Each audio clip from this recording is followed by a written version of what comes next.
Finally, my raise is coming. I said it out loud, maybe too proudly, as I set my portfolio on the table during the promotion meeting.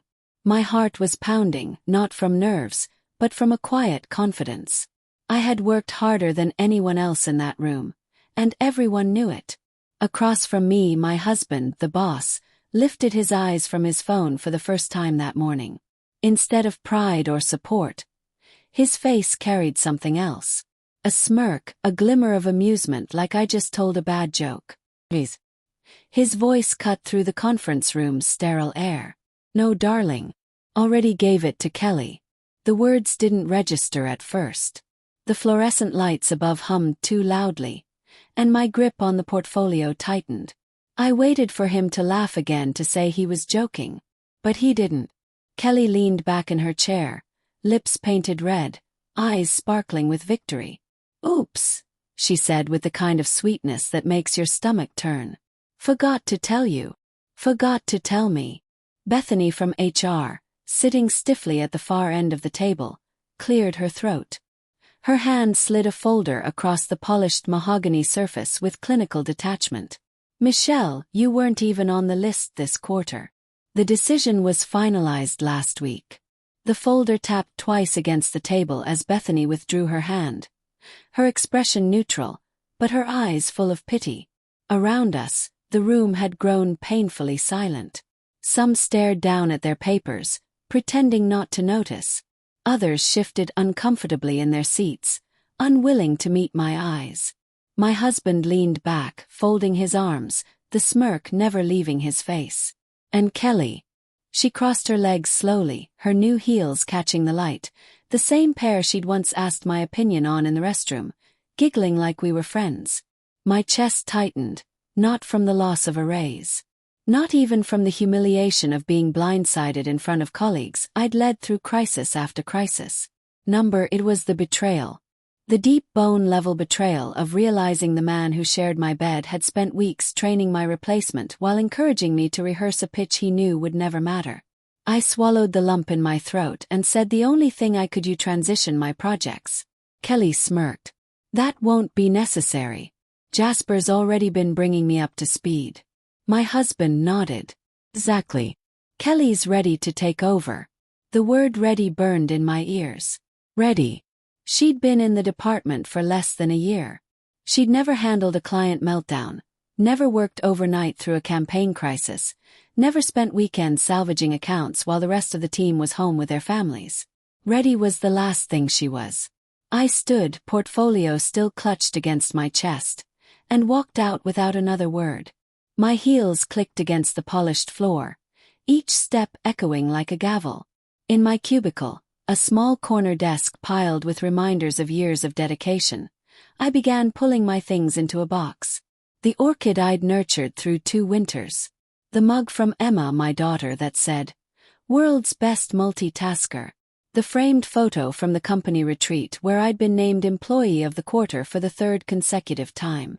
Timothy, one of my junior associates, appeared at my desk, panic written all over his face. "Michelle, the Baxter account needs final approval before it goes to print. If you don't sign off, give it to Kelly." My voice was sharper than I intended. "But she doesn't even know the Baxter team. She's never met them. You've been working with them for months." Paused, looking at him. 24, bright-eyed. Still naive enough to believe hard work guaranteed recognition. I almost envied him. "Then I guess she'll learn quickly." The words tasted bitter, but I forced myself to keep packing. The silence stretched between us until he finally walked away. The drive home was 18 minutes. I counted every traffic light, every mile that took me farther from that building where I had given everything and received nothing. Our house, tucked neatly on a tree-lined street in Portland, looked the same as always. But as I carried the box of my belongings inside, it felt different, colder.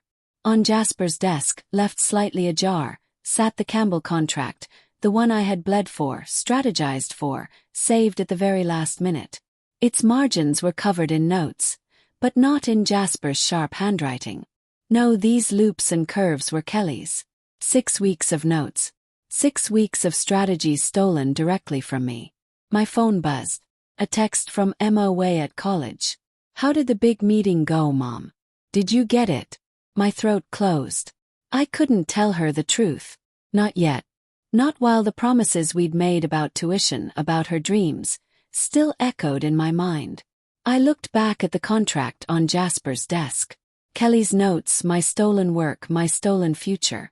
And in that moment, I knew one thing with absolute clarity.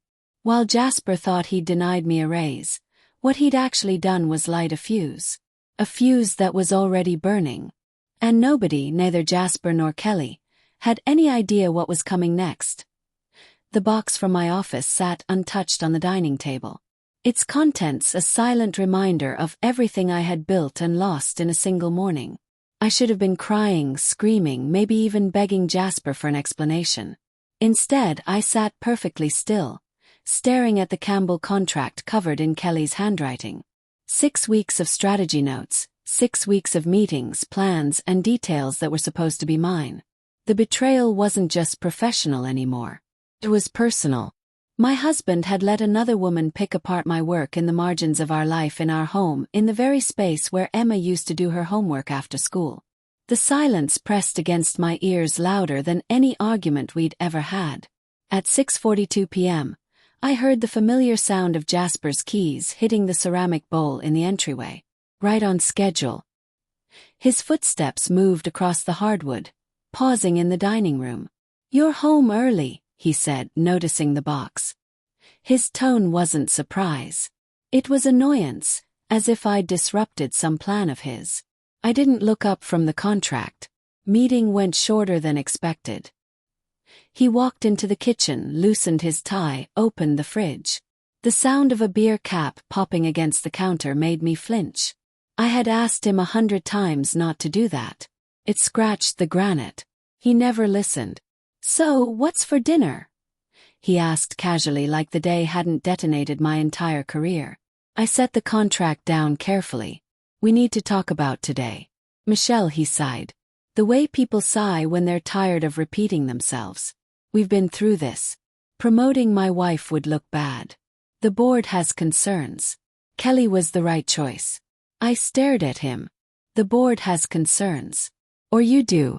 Both." He snapped, finally meeting my eyes. "You can't separate personal from professional. You get too emotionally invested in your work. Kelly has perspective." Perspective. I almost laughed. Kelly, who once asked me what ROI stood for in the middle of a client meeting. Kelly, who leaned on me for every decision, every draft, every deadline. "You mean she has you feeding her my work?" I said quietly. He didn't flinch. Didn't deny it. He just sipped his beer and looked out the window like the conversation bored him. Something cold and sharp settled in my chest. For the first time in 12 years, I saw Jasper not as my husband, but as an obstacle, a man who had carefully orchestrated my professional execution, all while smiling across the dinner table, nodding encouragingly as I rehearsed. I didn't yell. I didn't cry. Instead, I stood and walked upstairs, leaving him in the kitchen. In our bedroom, I pulled out the suitcase from our honeymoon. The luggage tag from Maui still clung to the handle, faded but legible. "Paradise found." I almost laughed at the irony. I laid the suitcase on the bed and opened my laptop. My fingers hovered over the keys, heart pounding. Every instinct told me to slam the lid shut, crawl into bed, and let exhaustion win. But then my phone buzzed. A text from Timothy. "Hazelton Hotels is panicking. Kelly told them you quit without notice. They want reassurance. Should I connect them with you?" I typed back quickly, then deleted my words. Not my problem anymore. Too harsh. Timothy didn't deserve my bitterness. Instead I wrote, "Hold steady. I'll be in touch soon, but not tonight." Instead I opened a new document on my laptop. At the top I typed the list. And then I began writing down everything they didn't even know existed. Passwords to internal systems I'd built. Client contacts I'd nurtured personally. Many who trusted me more than the company. Campaign frameworks that existed only on my laptop. Notes from meetings Jasper never attended. The cursor blinked at the end of each line like a heartbeat. The more I typed, the calmer I felt. This wasn't desperation. It was control. By midnight, the list had grown to 3 pages. I saved it, encrypted it, and backed it up on a flash drive I tucked into my purse. 12:03, Jasper came upstairs.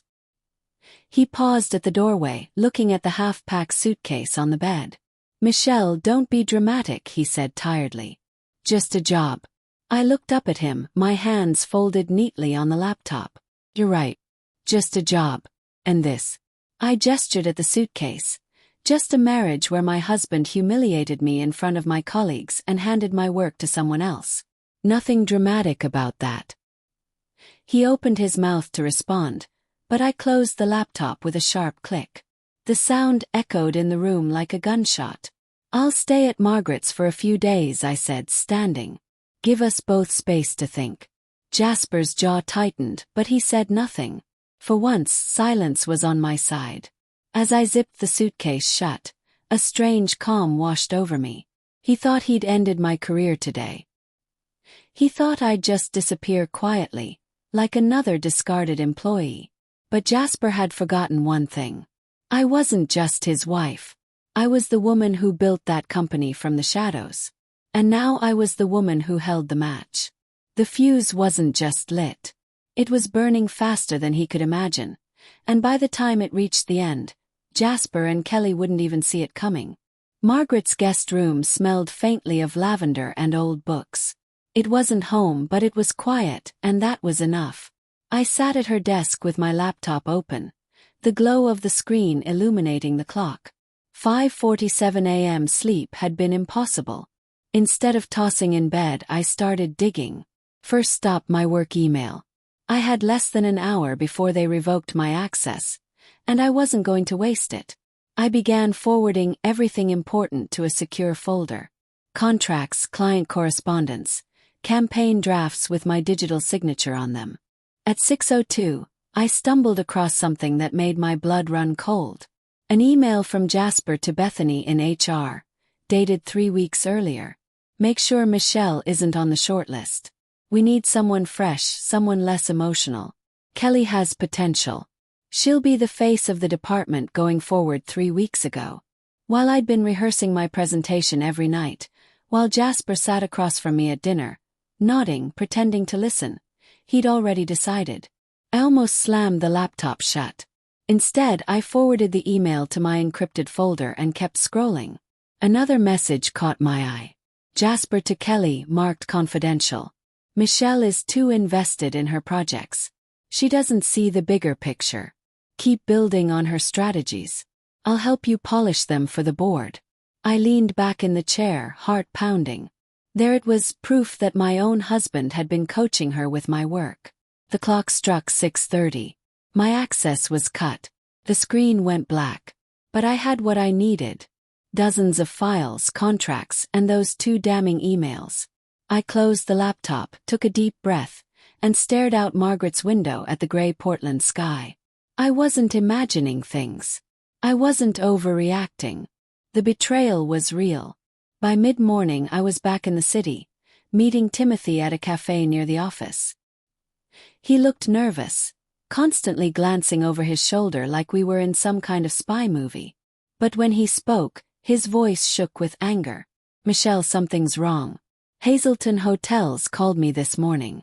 They're threatening to pull the contract. Kelly told them you abandoned your role, that you walked out." My stomach tightened. "She's already rewriting the story. She's drowning," Timothy said, lowering his voice. "She doesn't know the accounts. She doesn't even know the software we use to track campaigns. She's making mistakes left and right, and Jasper's covering for her." The words should have comforted me, but they didn't. I'd lived through enough crises to know mistakes could be spun, rewritten, buried under layers of corporate excuses. But what Kelly couldn't fake was competence. And clients didn't tolerate incompetence for long. "Timothy," I said carefully, "do you trust me?" He nodded without hesitation. "Then keep your head down. Do your job. Nothing extra. And if Kelly asks you to do something that feels wrong, document it. Screenshots, notes, anything." He swallowed hard but nodded again. When I left the cafe, the drizzle had turned to steady rain. I pulled my coat tighter and walked without thinking, my mind replaying Jasper's words. Too emotional. Doesn't see the bigger picture. I'd heard variations of that all my life. Too sensitive, too driven, too demanding. But wasn't that what made me good at my job? I saw details no one else saw. I cared enough to fight for clients who were ready to walk. I worked until midnight because I knew results mattered more than excuses. And now those very qualities were being twisted into flaws, ammunition used against me. By the time I reached Margaret's again, my determination had sharpened into something I hadn't felt in weeks. Clarity. I spread my papers across her dining table, just as I had with client projects countless times before. 3 distinct piles began to take shape. The first proof of ownership campaign drafts with my metadata presentation decks. I'd created each version stamped with timestamps, notes in my handwriting from strategy meetings. The second, client records messages thanking me for saving contracts, praising my work, acknowledging my role directly. No amount of spin could erase that. And the third, inconsistencies, receipts that didn't line up. Reports Kelly had submitted using templates I'd built, expense reimbursements that smelled wrong, conference trips she hadn't attended, dinners with clients she never met. The more I sorted, the more the picture became clear. Jasper hadn't just overlooked me. He had actively cleared a path for Kelly, greasing the wheels with company money and rewriting history with her name. By the time Margaret returned from work, the dining table looked like a war map. She stopped in the doorway, eyes widening. "Michelle, what is all this?" "Evidence," I said simply. She set down her bag, walked closer, and placed a hand on my shoulder. "Sweetheart, what are you planning to do?" I looked up at her, my pulse steady, my voice calm. "They think I'm gone. They think I'll disappear quietly. But I'm not going anywhere, Margaret. I built that department, kept it alive. And now I'm going to show everyone what really happened." Margaret's brows furrowed. "And Jasper?" I met her gaze unflinching. "He wanted me silent. Instead, I'm going to be louder than ever." The rain tapped against the window in steady rhythm, like a drum beat. The fuse was still burning, and with every piece of evidence I gathered, the explosion drew closer. The stack of papers on Margaret's dining table had grown into a fortress. Every note, every email, every receipt painted the same picture. I hadn't just been overlooked. I'd been erased. And if Jasper thought I would sit quietly while Kelly paraded my work as her own, he didn't know me at all. The question wasn't if I'd act, it was how. I didn't want revenge that burned everything down in a blaze of chaos. What I wanted was control, clean, undeniable, professional. I wanted truth to be the thing that destroyed them, not anger. The first step was simple. Reach out to the people who mattered most, the clients. I opened my laptop and drafted a short, precise message. Not emotional, not bitter, just facts. "This is Michelle. I've recently stepped away from the company. I want to personally thank you for your trust over the years and ensure a smooth transition.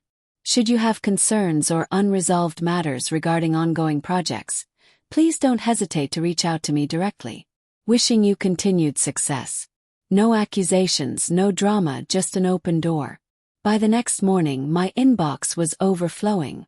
Messages poured in from Hazelton Hotels, Finch and Rowe Marketing, even the smaller startups I'd championed when no one else bothered. The theme was the same: confusion, panic, and above all, frustration. One client wrote, "Michelle, why didn't you tell us you were leaving? Kelly hasn't responded to our calls in 3 days. The campaign is falling apart." Another said, "You're the reason we stayed with the company after last year's mess. If you're gone, we'll need to reconsider our options." Each email was a spark, and together they were building into a fire. At 9:14 a.m. my phone buzzed, a number I recognized. Hazelton's VP of Marketing. "Michelle," he said, skipping any greeting. "Is it true? You're no longer with the firm?" I chose my words carefully. "That's correct. The decision wasn't mine, but I respect it." He exhaled sharply. "I don't. Look, Kelly doesn't know what she's doing. Jasper keeps deflecting, but deadlines don't care about excuses. If you're available, we'd rather work directly with you. Independently, my pulse quickened. Independently. I forced calm into my voice. That's something I'd be open to discussing. And just like that, the first domino tipped. By noon, 3 more clients had called. By evening, I had a list of potential contracts large enough to rival the very department Jasper had handed to Kelly. Margaret watched me scribble numbers across her notepad, eyebrows raised. "You're building your own firm," she said. "Not yet," I corrected. "But I'm showing them I exist without Jasper. That their loyalty was always to me, not the company name on the letterhead." She smiled faintly. "He's going to notice." I leaned back in the chair, exhaustion pressing into my bones, but beneath it all was a steady pulse of determination. Good, because I wanted him to notice. 2 days later he did. Started with a message on my phone. Jasper short-clipped. "No hello. Clients are calling asking for you. You're confusing them." I didn't respond. An hour later, another text. "We need to talk. Kelly is under pressure. This is affecting the board." I set the phone face down and kept working. That evening, as I was sorting through more files, Margaret appeared in the doorway, phone in hand. "Michelle, he's here." My stomach tightened. I walked to the front hall and there he was. Jasper standing in his immaculate suit. But for the first time he didn't look composed. His tie was loose, his hair slightly disheveled. His eyes shadowed from lack of sleep. "Michelle," he said, lowering his voice as though Margaret weren't in the next room. "You're undermining everything. Clients are threatening to leave. Do you have any idea what you're doing?"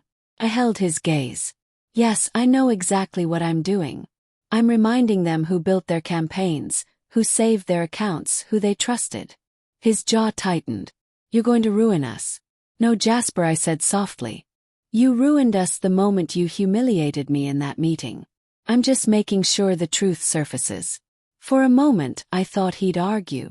Instead, he dropped his eyes, exhaled and muttered, "You're being emotional again." That word. Emotional. He wielded it like a weapon, as if it stripped me of logic, of professionalism, of credibility. But I didn't take the bait. I stepped closer, lowered my voice until he had to lean in to hear me. Clients don't want emotionless robots. They want someone who cares enough to fight for them. That was me. It was never Kelly. He flinched just slightly, a crack in the armor. Then he straightened, forcing composure back into his voice. "This isn't over." "You're right," I said. "It isn't." He left without another word, the door clicking shut behind him. I stood there for a long moment, my reflection faint in the glass, the rain streaking down the porch light. My hands trembled, not from fear, but from adrenaline. This was no longer just about a raise. No longer just about humiliation in a conference room. This was about rebuilding on my terms, proving that the empire Jasper and Kelly thought they controlled was never theirs to begin with. And now, with every client call, with every email, with every piece of evidence piled high on Margaret's dining table, the balance was shifting. The fuse was nearly at its end. And when it finally reached the powder, I wouldn't be the one left in the rubble. 2 weeks. That's how long it took for the cracks to spread into fractures and the fractures into collapse. At first, it was whispers, clients threatening to walk, projects delayed, deadlines missed, but whispers don't stay quiet in business. By the end of the first week, the board had convened an emergency meeting. Timothy called me that Friday evening. His voice hushed like he was reporting from behind enemy lines. "Michelle, it's bad. Hazelton pulled their account. Finch and Rowe put everything on pause. The board demanded answers and Jasper blamed Kelly. Kelly broke down crying in front of them. I sat at Margaret's kitchen table, my laptop open, contracts spread around me, a fresh mug of coffee steaming in my hand. For the first time in years I felt steady. And what did the board say? Yes. They told Jasper they're losing confidence in his leadership. I let the silence hang for a moment, listening to the rain tap against the window. Losing confidence. The very words Jasper had once whispered about me. Now they were aimed at him. By the second week the dam broke. Hazelton officially signed with me. 2 more clients followed. I hadn't even advertised my services. I didn't need to. Word spread quickly. Michelle wasn't gone. She was independent and she delivered. That Monday morning, as I was finalizing Hazelton's new campaign timeline, my phone buzzed again. This time it was Bethany from HR. I hesitated before answering. Her voice was taut. "Michelle, I shouldn't be saying this, but you need to know. The board is investigating Jasper. They found emails, expense reports. They're realizing he's been covering for Kelly, funneling resources to her, even approving reimbursements for trips she never took." I leaned back in my chair. So the truth is finally surfacing. Bethy's sigh crackled through the line. "Michelle, you should have been in his chair. Everyone sees it now." I didn't respond right away. The younger version of me, the one who once believed loyalty would be rewarded, would have jumped at that validation. But now I didn't need their chair. I had built my own table. That night, Jasper showed up at Margaret's door again. He looked worse than before. His suit was wrinkled, his eyes bloodshot. His confidence cracked wide open. "Michelle," he said, voice low, almost pleading. "You have to stop. You're destroying me." I studied him. The man I had once built a life with. The man who had smiled across a dinner table while plotting my professional execution. And all I felt was distance. "I didn't destroy you, Jasper. You did that yourself. I just stopped covering your tracks." His jaw worked as if he wanted to argue, but the fight had gone out of him. Finally he whispered, "I made a mistake." The words hung in the air between us. Too little, too late. I closed the door gently. The following week, Jasper resigned. Kelly was terminated. The board issued a formal apology, not to me directly, of course, but through public relations language so polished it could have been written by a machine. Still, people knew. And that was enough. Gerald would scramble to reassure shareholders. And me, I was free. Revenge wasn't about seeing her fired or exposing the board's blindness. My revenge was something simpler, sharper. It was walking away on my own terms, with my reputation intact, my integrity proven, and my value recognized by people who actually mattered. Sometimes the greatest revenge isn't destruction. It's refusing to be erased. And rising so far above those who underestimated you, they become irrelevant to your story. And the weeks that followed, the noise around the company grew quieter. News traveled fast in corporate circles. Jasper's resignation, Kelly's dismissal, the board's desperate attempts to rebuild trust. But I had no interest in their recovery. My focus was elsewhere, on the clients who reached out, on the new firm I was quietly shaping from the ground up. Every morning felt lighter, sharper, purposeful. My inbox filled not with demands, but with opportunities. People wanted to work with me not because of where I had been, but because of who I had proven to be. The first contract I signed under my own name felt like breathing after years underwater. No signatures beneath someone else's logo, no compromises disguised as teamwork. Just my name, clean, unafraid, unborrowed. Margaret cried when she saw it. I just laughed, a real, quiet kind of laugh I hadn't heard from myself in years. Michelle, independent, respected, untouchable. The fuse Jasper lit had burned all the way to the end. And when the explosion came, it didn't just shatter his world. Cleared a path for mine. If there's a lesson in all of this, it's simple. Betrayal doesn't end you. It reveals you. It forces you to see who you really are when everything you thought was secure is stripped away.